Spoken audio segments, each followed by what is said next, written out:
नमस्कार, जय हिंद। आप देख रहे हैं भारत तक। आज हम एक ऐसे मुद्दे पर बात कर रहे हैं जिसने बीजिंग से लेकर दिल्ली तक हलचल मचा रखी है। जी हाँ, मुद्दा है तिब्बत के आध्यात्मिक गुरु दलाई लामा का अगला अवतार।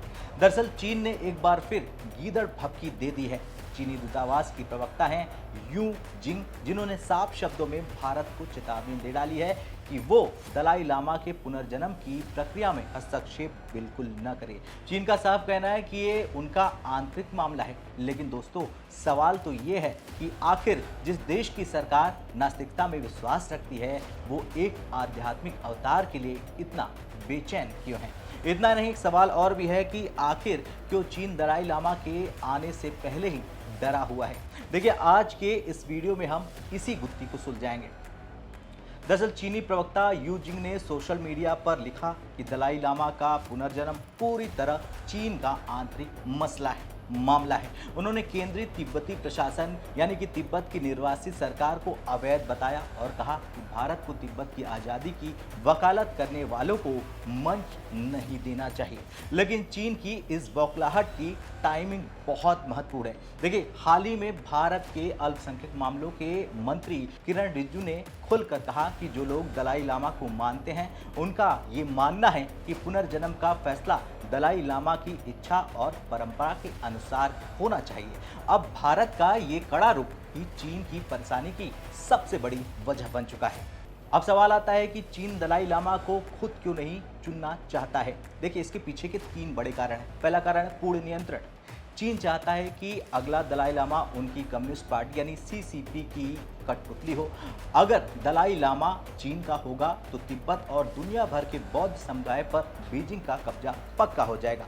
दूसरा कारण है भारत का डर। जी हाँ, तिब्बत की निर्वासित सरकार धर्मशाला भारत में है। चीन को डर है कि अगला दलाई लामा भारत के तवांग यानी कि अरुणाचल प्रदेश या किसी और क्षेत्र से चुना जा सकता है। अगर ऐसा हुआ तो तिब्बत पर चीन के अवैध कब्जे का दावा अंतर्राष्ट्रीय स्तर पर मिट्टी में मिल जाएगा।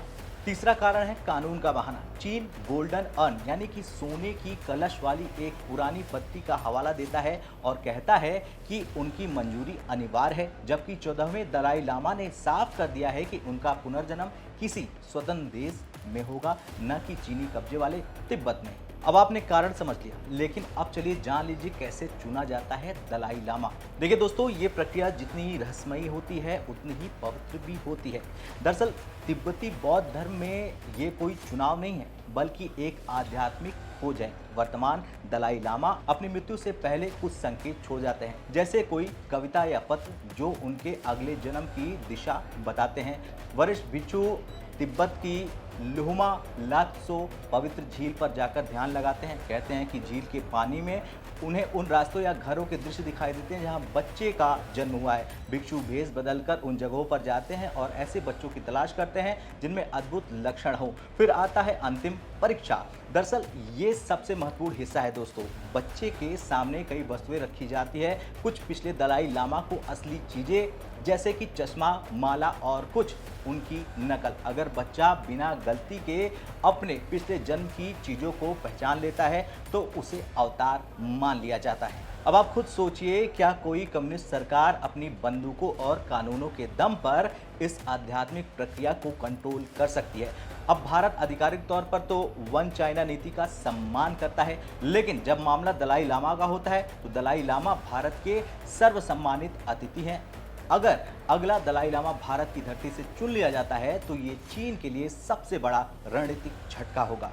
इससे तिब्बत की आज़ादी का आंदोलन फिर से जीवित हो सकता है, जो एलएसी पर भारत की स्थिति को नैतिक रूप से बहुत मजबूत कर देगा। खैर, चीन की चेतावनी ये साफ बताती है कि वो 90 साल के दलाई लामा से नहीं बल्कि उनके आने वाले अगले अवतार के विचार से डरा हुआ है। धर्म और राजनीति की इस जंग में भारत का रुख साफ है। आस्था का फैसला डंडे के जोर पर नहीं, परंपराओं के आधार पर होना चाहिए। अब मेरा आपसे सवाल है दोस्तों, क्या चीन एक नकली दलाई लामा थोपने की कोशिश करेगा और भारत को इसे स्वीकार करना चाहिए या नहीं? कमेंट में अपनी राय जरूर दें। जय हिंद।